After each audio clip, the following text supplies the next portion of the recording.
Moby-Dick, by Herman Melville. Chapter 85. The Fountain. That for 6,000 years, and no one knows how many millions of ages before, the great whales should have been spouting all over the sea, and sprinkling and mistifying the gardens of the deep, as with so many sprinkling or mistifying pots, and that for some centuries back, thousands of hunters should have been close by the fountain of the whale, watching these sprinklings and spoutings. That all this should be, and yet, that down to this blessed minute, 15¼ minutes past 1 o'clock p.m. of this 16th day of December, AD 1851, it should still remain a problem, whether these spoutings are, after all, really water, or nothing but vapor. This is surely a noteworthy thing. Let us, then, look at this matter, along with some interesting items contingent. Everyone knows that by the peculiar cunning of their gills, the finny tribes in general breathe the air which at all times is combined with the element in which they swim. Hence, a herring or cod might live a century, and never once raise its head above the surface. But owing to his marked internal structure which gives him regular lungs, like a human being's, the whale can only live by inhaling the disengaged air in the open atmosphere. Wherefore the necessity for his periodical visits to the upper world. But he cannot in any degree breathe through his mouth, for, in his ordinary attitude, the sperm whale's mouth is buried at least 8 feet beneath the surface, and what is still more, his windpipe has no connection with his mouth. No, he breathes through his spiracle alone, and this is on the top of his head. If I say that in any creature breathing is only a function indispensable to vitality, inasmuch as it withdraws from the air a certain element, which being subsequently brought into contact with the blood imparts to the blood its vivifying principle, I do not think I shall err, though I may possibly use some superfluous scientific words. Assume it, and it follows that if all the blood in a man could be aerated with one breath, he might then seal up his nostrils and not fetch another for a considerable time.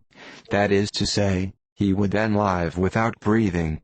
Anomalous as it may seem, this is precisely the case with the whale, who systematically lives, by intervals, his full hour and more, when at the bottom without drawing a single breath, or so much as in any way inhaling a particle of air. For, remember, he has no gills.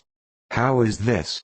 Between his ribs and on each side of his spine he is supplied with a remarkable involved cretin labyrinth of vermicelli-like vessels, which vessels, when he quits the surface, are completely distended with oxygenated blood, so that for an hour or more, 1,000 fathoms in the sea, he carries a surplus stock of vitality in him. Just as the camel crossing the waterless desert carries a surplus supply of drink for future use in its 4 supplementary stomachs. The anatomical fact of this labyrinth is indisputable, and that the supposition founded upon it is reasonable and true, seems the more cogent to me, when I consider the otherwise inexplicable obstinacy of that Leviathan in having his spoutings out, as the fishermen phrase it. This is what I mean. If unmolested, upon rising to the surface, the sperm whale will continue there for a period of time exactly uniform with all his other unmolested risings.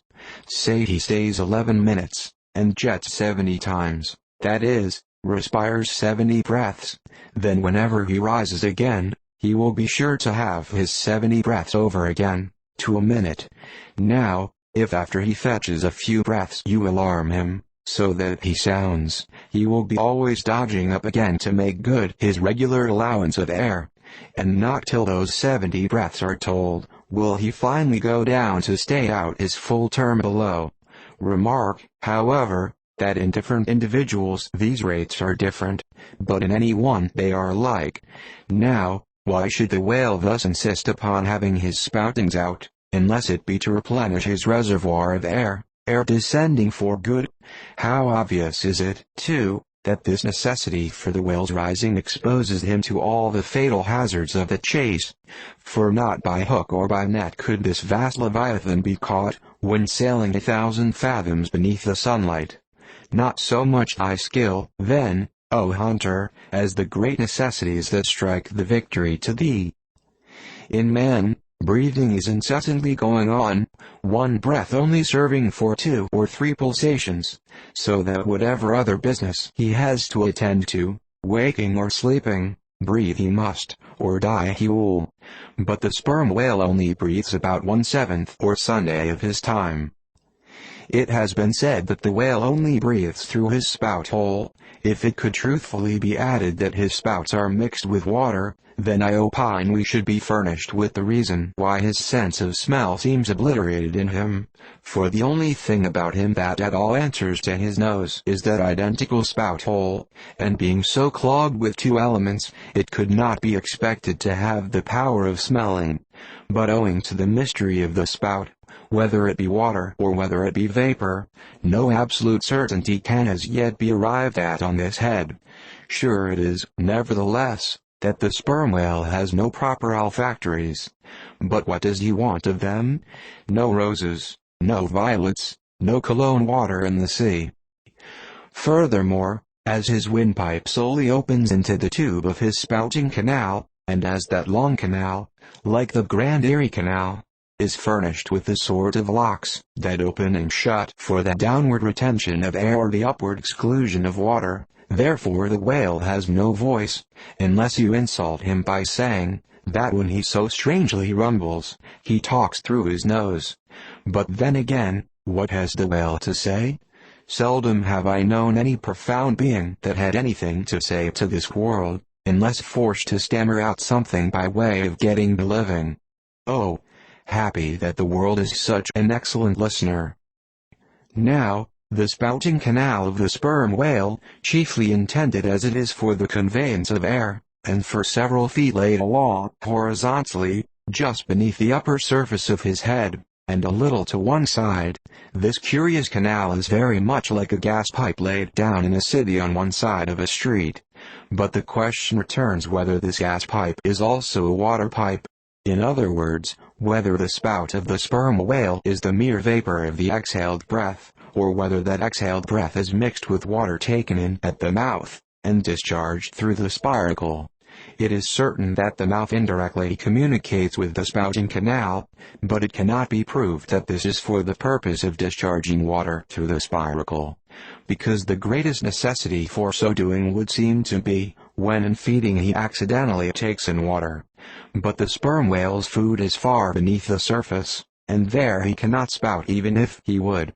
Besides, if you regarded him very closely, and time him with your watch, you will find that when unmolested, there is an undeviating rhyme between the periods of his jets and the ordinary periods of respiration.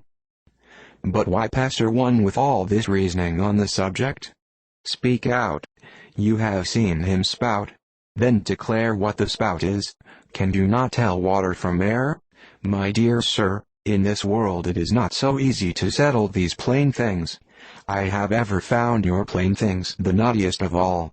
And as for this whale spout, you might almost stand in it, and yet be undecided as to what it is precisely. The central body of it is hidden in the snowy sparkling mist enveloping it, and how can you certainly tell whether any water falls from it, when, always, when you are close enough to a whale to get the close view of his spout, he is in a prodigious commotion, the water cascading all around him. And if at such times you should think that you really perceive drops of moisture in the spout, how do you know that they are not merely condensed from its vapor, or how do you know that they are not those identical drops superficially lodged in the spout hole fissure, which is countersunk into the summit of the whale's head? For even when tranquilly swimming through the midday sea in a calm, with his elevated hump sun-dried as a dromedary's in the desert, even then, the whale always carries a small basin of water on his head, as under a blazing sun you will sometimes see a cavity in a rock filled up with rain. Nor is it at all prudent for the hunter to be over-curious touching the precise nature of the whale spout. It will not do for him to be peering into it, and putting his face in it.